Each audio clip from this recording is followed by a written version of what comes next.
Le père de la copine de mon fils a frappé à ma porte à 1 heure du matin. Votre fils a frappé ma fille jusqu'à ce qu'elle perde connaissance. Derrière lui, je l'ai vu dans leur voiture. Lèvres fendues, nez ensanglanté, joues tuméfiées. C'est impossible, ai-je balbutié. Elle m'a tout raconté. La police vient demain. Il a claqué la porte. J'ai couru voir Lucas. Il dormait. En allumant, j'ai vu des griffures fraîches sur son cou. Qu'est-ce qui s'est passé avec Léa? Il s'est redressé. Rien. On s'est disputé. Je l'ai raccompagné. Ses phalanges étaient contusionnées. À 9 heures, la police nationale est arrivée. Nous avons un mandat d'arrêt pour Lucas Mercier. Le lieutenant lui a lu ses droits. La victime vous a identifié. Des voisins ont entendu des cris hier, vers 19 heures. On l'a menotté sous mes yeux. Au commissariat, Lucas était terrifié. « Papa, je ne l'ai pas frappé. » Alors explique les griffures. On s'est disputé dans la voiture. Elle m'a frappé et j'ai attrapé son poignet. Je l'ai déposé à 19h30. Notre avocate, Maître Dubois, m'a dit que le témoignage de Léa était accablant. Lucas l'aurait battu sauvagement, puis abandonné vers 22 heures. Je voulais croire mon fils. J'ai décidé d'enquêter.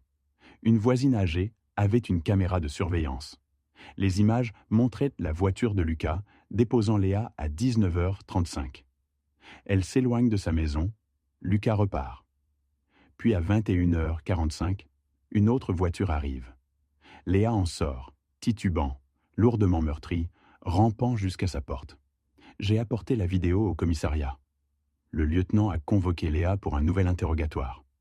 Derrière la glace sans teint, j'ai regardé. Qui vous a ramené à 21h45 ? Léa tremblait. Soudain, elle s'est jetée dans les bras de son père, sanglotant.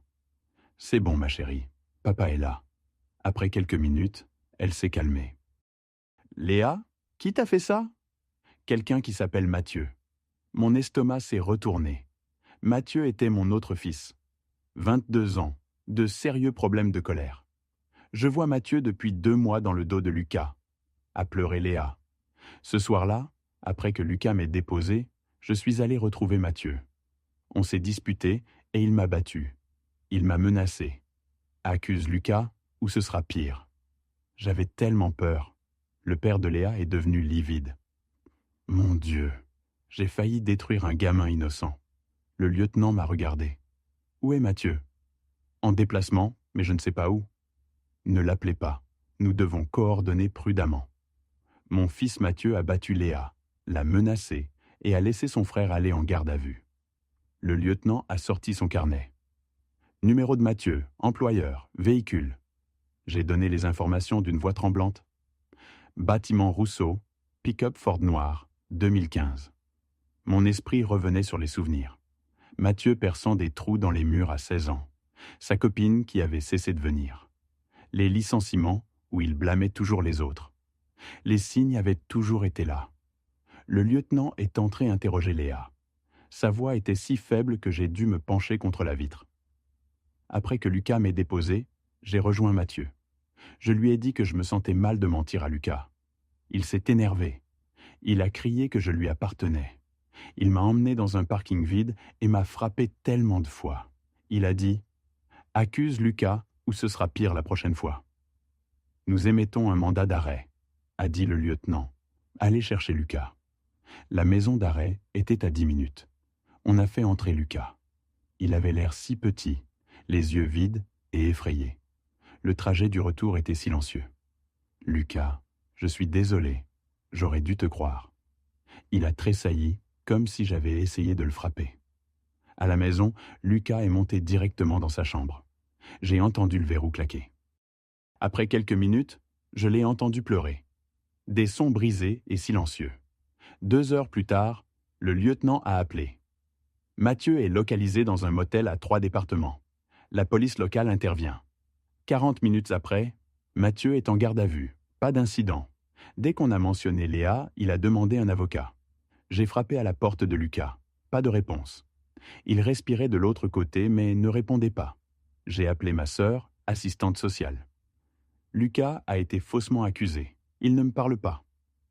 Il y a une thérapeute, Sophie Arnaud, spécialisé dans les traumatismes et fausses accusations. Cette nuit-là, je fixais le plafond. Je me souvenais de tous les signes avec Mathieu. Les trous dans les murs, sa copine qui avait disparu, les licenciements. Quand les choses tournaient mal, Mathieu blâmait toujours les autres. J'avais ignoré le schéma. Vers 8 heures, le père de Léa a frappé à ma porte. Il avait l'air terrible. « Je dois m'excuser. J'ai failli détruire votre fils. Je suis désolé que Mathieu ait blessé Léa. Désolé de ne pas avoir vu ce qu'il devenait. » 2 pères qui avaient échoué. Léa est terrifiée. Elle pense que Mathieu va revenir. Mon estomac s'est retourné. Je ferai tout pour qu'il soit tenu responsable. J'ai appelé l'avocat recommandé, maître Vincent Moreau. J'ai tout expliqué. J'ai besoin que le casier de Lucas soit effacé. Vincent a pris des notes. Ça va être compliqué. Même innocent, le système n'efface pas automatiquement. Il a expliqué le processus. Requête, annulation, effacement. Ça prendrait des mois. Mathieu va probablement vous contacter de la maison d'arrêt. Vous devez décider quelles limites poser. Vincent s'est penché en avant. Vous êtes son père et son père, mais il a battu une fille et piégé son frère. Vous devez décider comment gérer ça avant qu'il n'appelle. Je suis rentré sans connaître la réponse. C'était toujours mon enfant. Le lendemain, Lucas est sorti de sa chambre, épuisé. « Mathieu a été arrêté ?» Sa voix était plate. « Oui, il y a 2 jours. » J'ai mentionné la thérapeute Sophie Arnaud. Lucas s'est retourné brusquement. Je ne veux pas parler de mes sentiments avec une inconnue. C'était la première vraie émotion depuis sa sortie, de la colère. Ce soir-là, Mathieu a appelé de la maison d'arrêt. Il pleurait. C'était un accident. Léa m'a énervé et j'ai perdu le contrôle. « As-tu battu Léa et l'as-tu menacée ?» Long silence. Puis oui, mais sa voix a changé, défensive.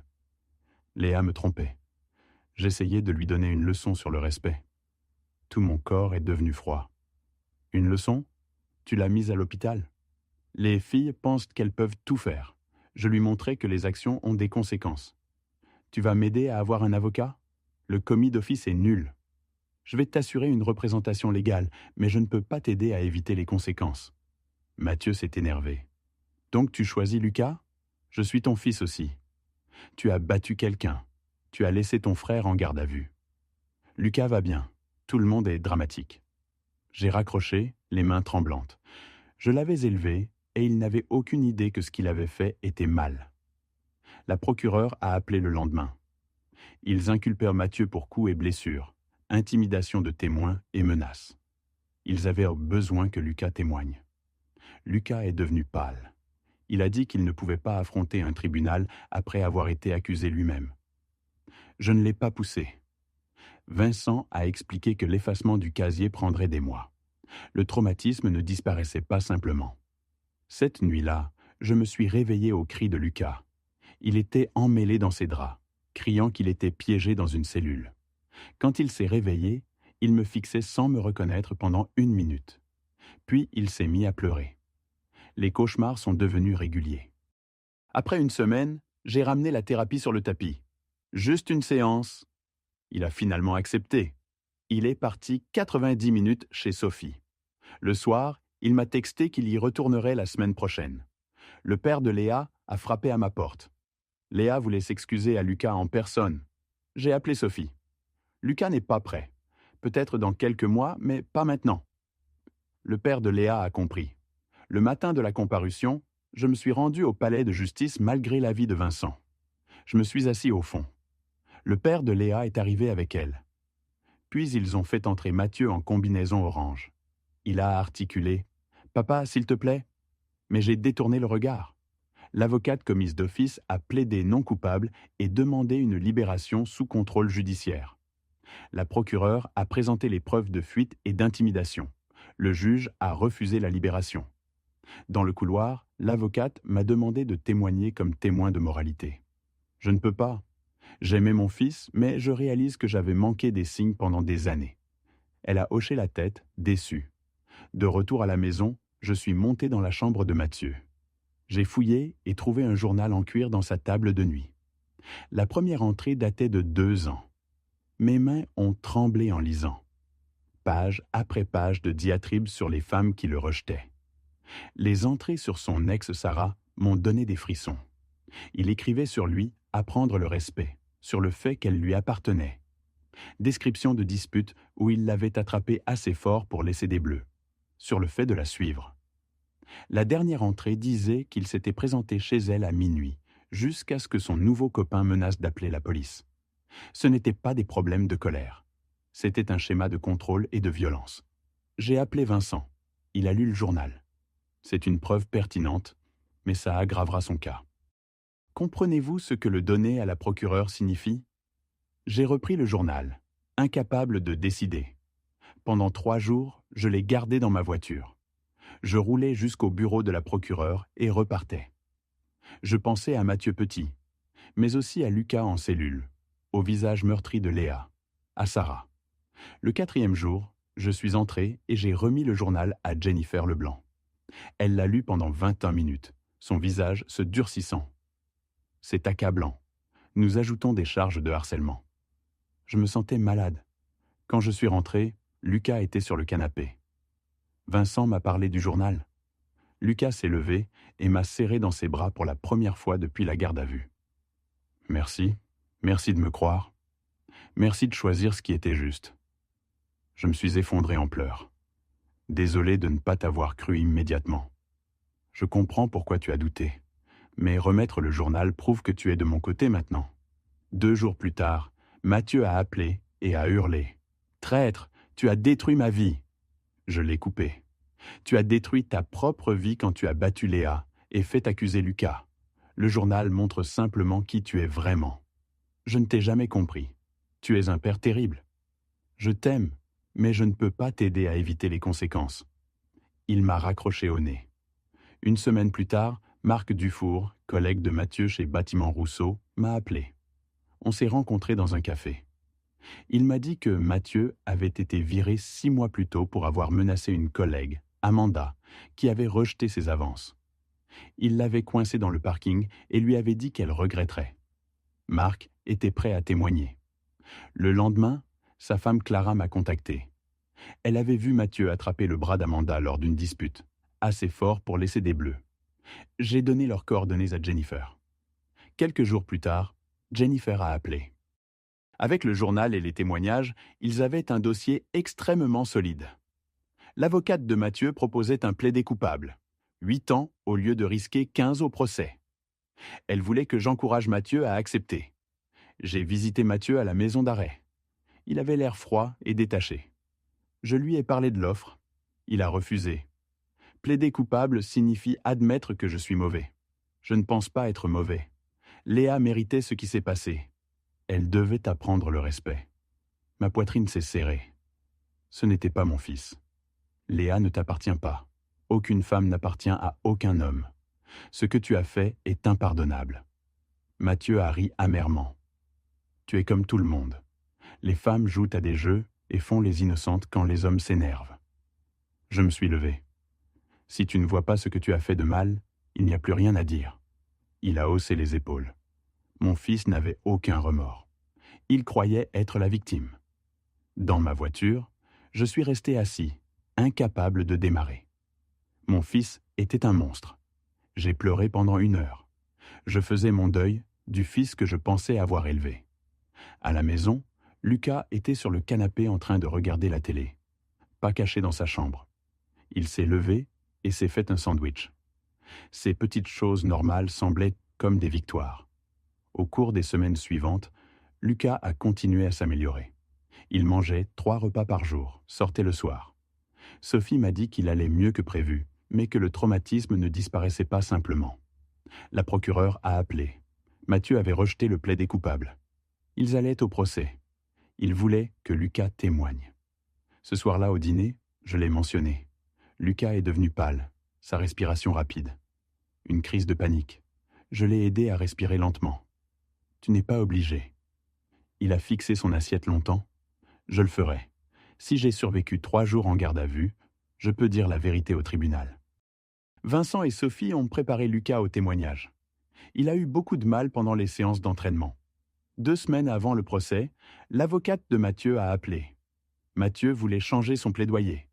Il acceptait 10 ans plutôt que risquer 15. Voir toutes les preuves lui avait fait réaliser qu'il allait perdre. Une partie de moi était soulagée. Pas de procès signifiait que Lucas n'aurait pas à témoigner. Mais mon fils allait en prison pour une décennie. Vincent a dit que c'était la bonne décision. Les procès sont imprévisibles. 3 jours plus tard, nous nous sommes rassemblés au palais de justice. Moi, Vincent, Léa et son père, la procureure et Mathieu. Lucas est resté à la maison. Le juge a demandé à Mathieu comment il plaidait. Coupable. Puis l'allocution. Mathieu a décrit d'une voix plate comment il avait récupéré Léa, l'avait battue dans sa voiture, menacée et forcé à accuser Lucas. L'entendre de sa propre voix rendait tout indéniablement réel. Le juge a accepté le plaidoyer et programmé la détermination de la peine pour 3 semaines plus tard. Dans le couloir, le père de Léa et moi nous sommes regardés, épuisés, nos familles détruites. On s'est fait un signe de tête et on est parti. 1 semaine plus tard, Léa a écrit une lettre à Lucas. Il l'a emmené dans sa chambre pendant 3 heures. Quand il est sorti, ses yeux étaient rouges, mais il avait l'air plus calme. La lettre l'avait aidé à comprendre qu'elle était une victime aussi. Je lui ai demandé s'il voulait écrire une déclaration de victime. Après 4 jours de réflexion, il a accepté. Il s'est assis à la table et a écrit pendant 3 heures. 4 pages sur la terreur d'être arrêté, les 3 jours en cellule, les cauchemars, les crises de panique. Sur la trahison de son frère. Il a écrit qu'il ne pardonnerait jamais à Mathieu. Le père de Léa a appelé.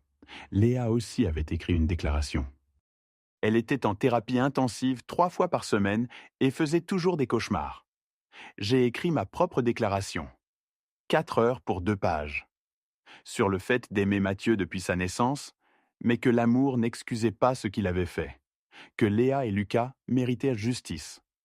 La veille de la sentence, Mathieu a appelé.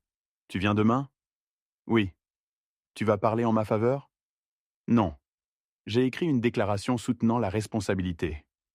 Sa voix est devenue froide. « Donc, tu choisis Lucas. »« Je t'aime, mais je ne peux pas t'aider à éviter les conséquences. » Il a ri amèrement et a raccroché. L'audience a commencé à 10 heures. Le juge est entré. La procureure a lu les 3 déclarations, celle de Léa décrivant le passage à tabac, celle de Lucas sur la terreur et la trahison, la mienne sur l'amour et la responsabilité.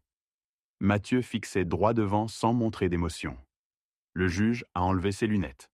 J'ai vu un schéma de violence envers les femmes remontant à des années. Votre absence de remords est profondément préoccupante. Sentence. 10 ans de prison ferme avec possibilité de libération après 7 ans. Cours obligatoire de gestion de la colère. Mathieu a hoché la tête une fois. Je me suis levé, voulant lui parler. Mais Mathieu a tourné la tête. Il a refusé de me regarder. L'huissier l'a emmené et il était parti. Les semaines après la sentence étaient étranges. Je concentrais toute mon énergie à aider Lucas à guérir. Vincent travaillait sur l'effacement complet du dossier d'arrestation de Lucas. Il déposait des documents auprès de 3 tribunaux différents. Il a dit que ça prendrait quelques mois, mais qu'éventuellement le dossier de Lucas serait complètement propre.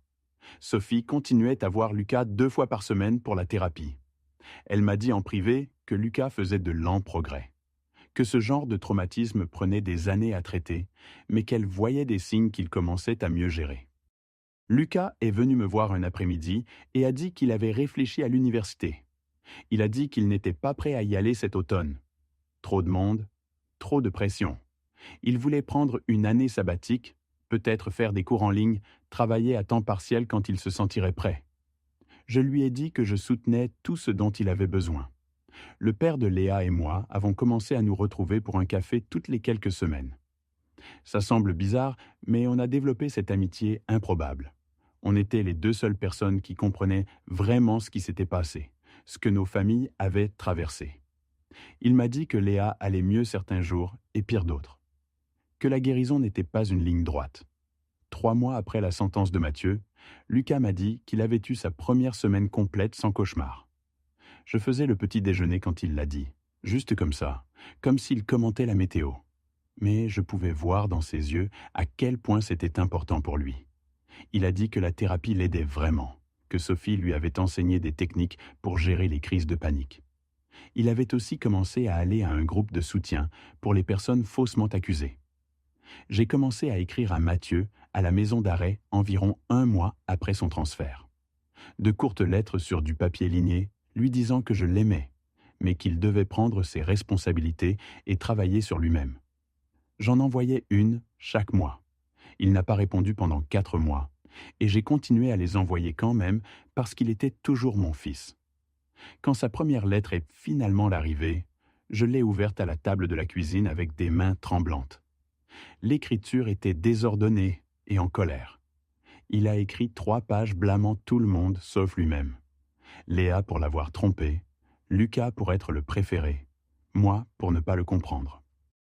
Pendant ce temps, Vincent faisait des progrès sur le dossier d'arrestation de Lucas. 2 mois après la sentence de Mathieu, Vincent a appelé avec de bonnes nouvelles.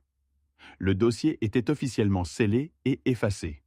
Les vérifications d'antécédents ne montreraient pas l'arrestation. Légalement, Lucas pouvait dire qu'il n'avait jamais été arrêté. À peu près au même moment, Lucas a commencé à prendre des cours en ligne via l'université communautaire. Juste 2 cours pour commencer. Introduction à la psychologie et gouvernement français. Un jour, il m'a dit qu'il s'était renseigné sur les programmes de réforme de la justice pénale, des trucs sur les fausses accusations et l'emprisonnement injustifié.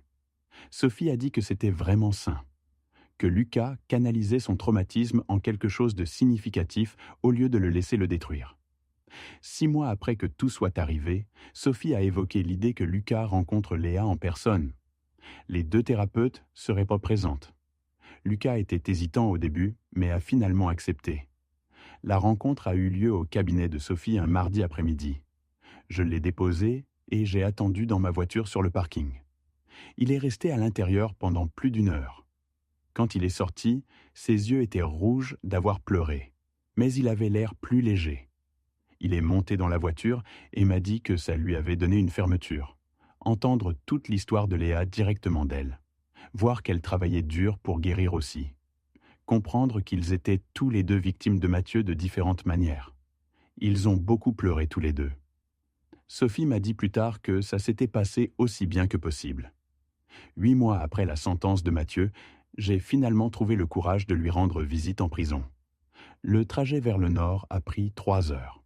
J'ai dû passer par la sécurité et me faire fouiller et laisser mon téléphone dans un casier. Ils m'ont conduit dans une salle de visite avec des tables et des chaises en plastique boulonnées au sol. Mathieu est sorti en bleu de prison, ayant l'air différent, plus dur. Son visage était plus mince et ses yeux étaient en froid. On s'est assis l'un en face de l'autre et la conversation était guindée et inconfortable. Je lui ai demandé comment il allait et il a haussé les épaules. A dit que la prison était ce à quoi on s'attend.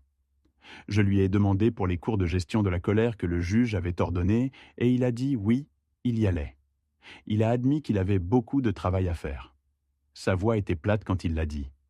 Pas défensive comme sa lettre, mais pas authentique non plus. Juste suivre les mouvements. Avant de partir, il m'a dit quelque chose qui m'a surpris.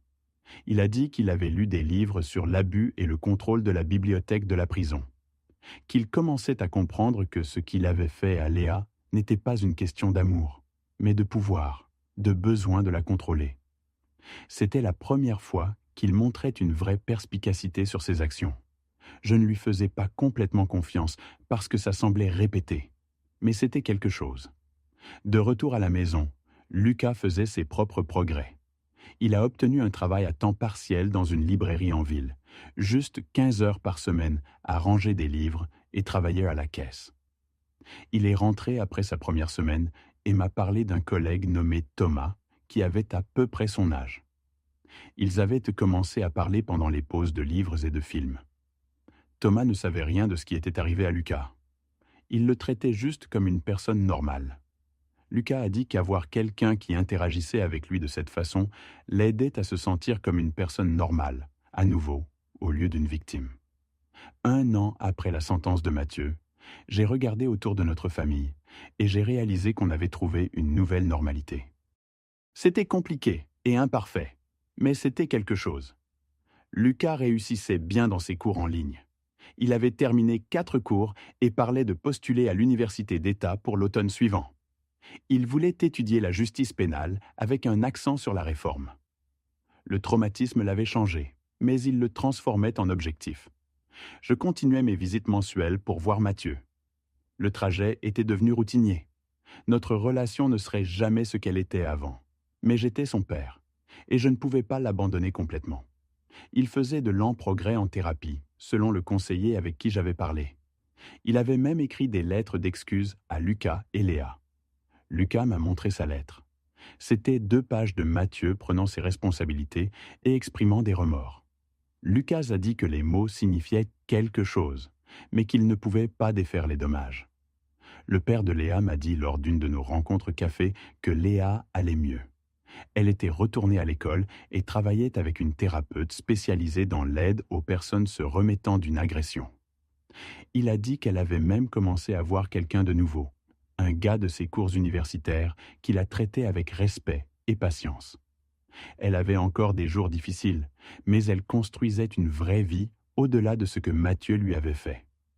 Une nuit, environ 18 mois après que tout ait commencé, Lucas est venu dans le salon pendant que je regardais la télé. Il s'est assis à côté de moi et est resté silencieux 1 minute avant de parler. Il m'a dit qu'il était reconnaissant que la vérité soit sortie, même si le processus avait été horrible. Il a dit que vivre sous une fausse accusation l'aurait détruit plus que le temps temporaire en garde à vue. J'ai écouté alors qu'il expliquait comment la thérapie l'avait aidé à comprendre que ce qui s'était passé n'était pas sa faute. On est resté assis là un moment, juste à être ensemble. J'ai réalisé qu'on avançait tous à notre manière. On portait des cicatrices, mais on ne les laissait pas nous définir complètement. Lucas construisait vers l'université et un avenir dans la justice pénale. Léa guérissait et trouvait à nouveau le bonheur. Mathieu purgeait sa peine et commençait peut-être à comprendre ce qu'il avait fait. Et moi, j'apprenais qu'être père signifie parfois accepter des vérités douloureuses sur ses enfants, tout en continuant à les aimer malgré les conséquences de leurs choix. Rien de tout ça n'était facile ou parfait, mais on survivait, et ça devait suffire.